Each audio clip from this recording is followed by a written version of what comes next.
Yun mga abel, good morning, good morning, good morning sa inyo. Ayan, kararating ko lang ha mga abel.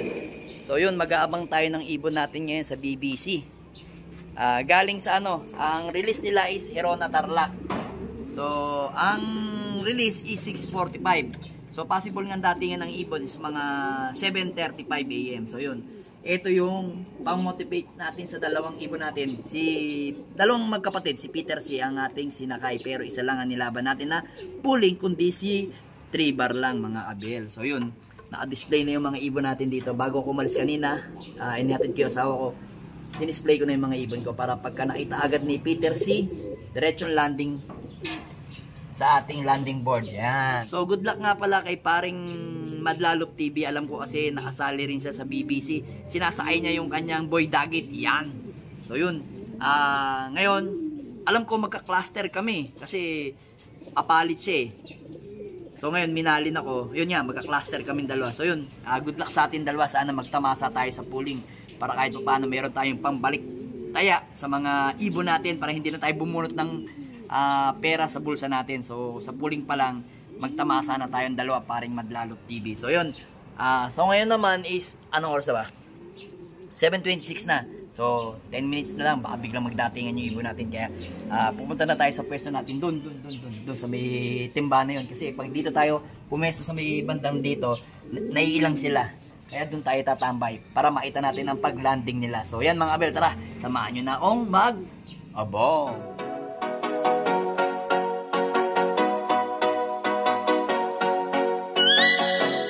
Bago tayo umuwi, bumili muna tayo ng kalapatids yan. So yun, bale ano lang, 6 kilos lang yung binili natin kasi para lang sa mga panlaban natin. Doon sa mga naka-MPFL natin ng summer ngayong June at saka doon sa 4 na nilalaban natin dito sa puting loop. So kailangan talaga natin is hiwalay yung mga patuka sa mga panlaban natin kaysa sa mga hindi pa nakalaban. So doon sa mga hindi nakalaban, ayan, iba yung patuka nila kasi binibuild pa natin yung katawan nila. Pero dito sa mga nakalaban natin, kailangan is yung magandang patuka na para maging maganda yung performance nila. Mga abel, kitang-kita nyo, super blue ang ating kalangitan. Ayan o, ayan o, super. Mamaya sigurado super init na naman yan. So ayan, maya sigurado, paratingan na yan. Anong oras na? Ayan o, 7:29 na. Ayan, kaya mag-abang na tayo. So niready ko na yung ating stick dito. Yan mga abel. So yan mga abel, ito na isang ibon natin. Si Peter B. Yan na, baba na. May kasabay, patay tayo dyan. Pasok.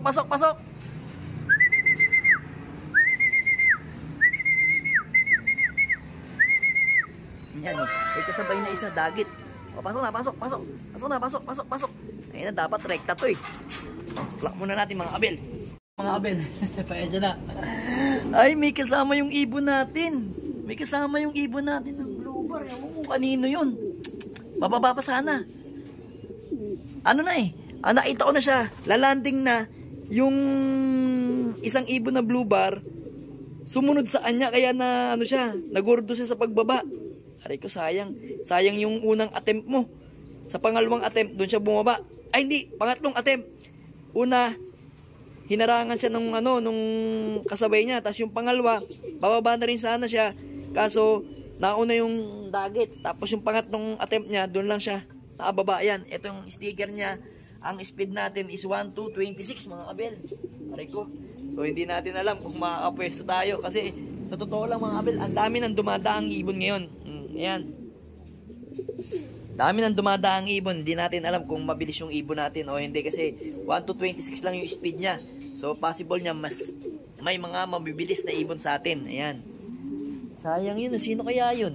Mukhang namamaris yun ah. Hindi kaya si Kobe. Si Kobe ni paring Madla. Blue bar eh. Blue bar na makinis eh. Nag-ikot eh. Ayan o. Baka nga ay paring Madla. Paring Madlalop TV yun. Kasi blue bar eh. Ang kinis eh. Bababa sana sa atin eh. Hindi ko rin naman hindi ko rin naman siya mga abel kung bubaba man siya dito, bubugawin ko rin lang naman. Importante sa atin yung nakapuling sa atin. Ayan. Ay, Ginugurdo ni Arden. Dito ka nga, Arden. Yan, dyan ka muna. Gusto muna uminom ni Ani. Hindi makainom na maayos, oh.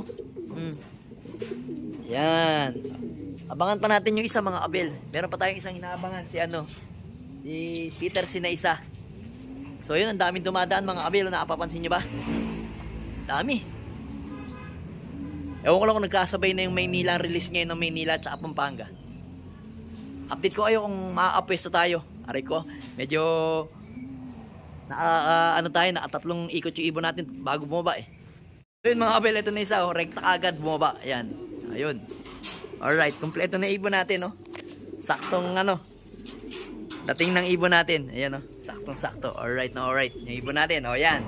Kompleto, rekado na ang ibon natin. Ngayong anong oras na ba? 7:50. Ayan, 7:50, mga kabel, oh. Alright. Yan. So, tingnan natin. Chinecheck ko pa kung pang ilan tayo sa klaing. At yun nga, mga kabel, oh. Ito. Tanghali tapat na. Mag-aalas 12 na. 11:50 na. Ayan. So, yun. Ang mga ibon natin. Ayan, oh. Naka-plain water sila ngayon, mga kabel. Ayan, oh. Plain water sila. Ayan. Plain water lang. Tapos, meron silang powder. Ayan, yung powder nilang kinakain. Para maging healthy ang ating mga ibon. At hindi tamaan ng basta-basta ng sakit. Ayan, oh. Kita nyo. So, yun nga, mga kabel, mabalita ko sa inyo. Itong ibon natin na to is sa clocking is top, ano ba siya? 53.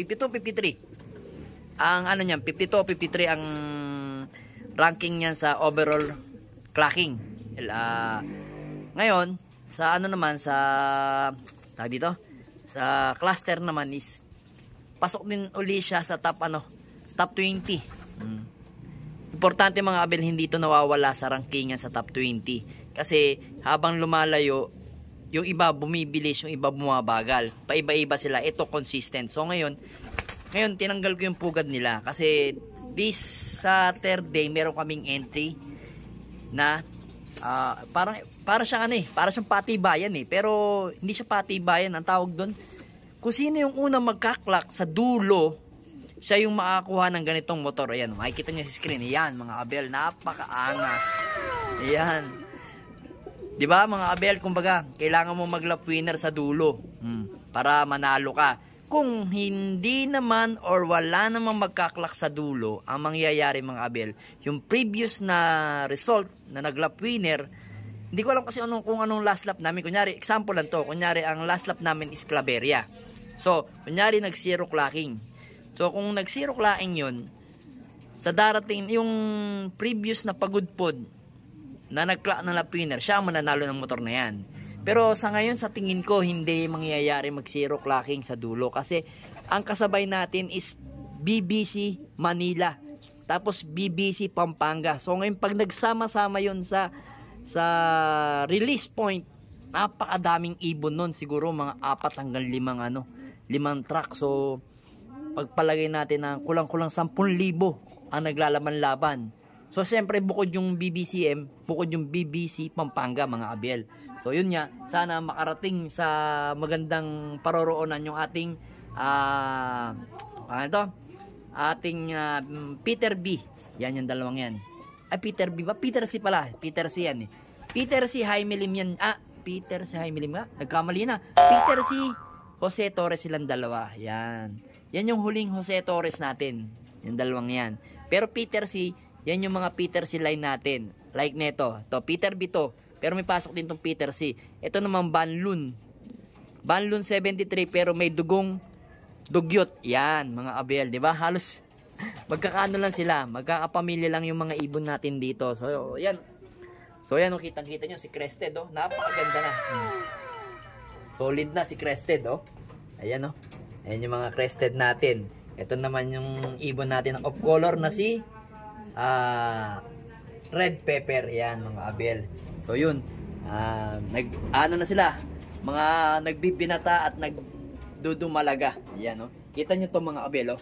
Ito, papaitok sa inyo. Ayan, no? Buong buo katawan niya. No? Ayan, no? Yan yung Arden natin. Arden na litaro. Napakaangas na ibon. Sana maging maangas ka rin sa paparating nating laban by winter.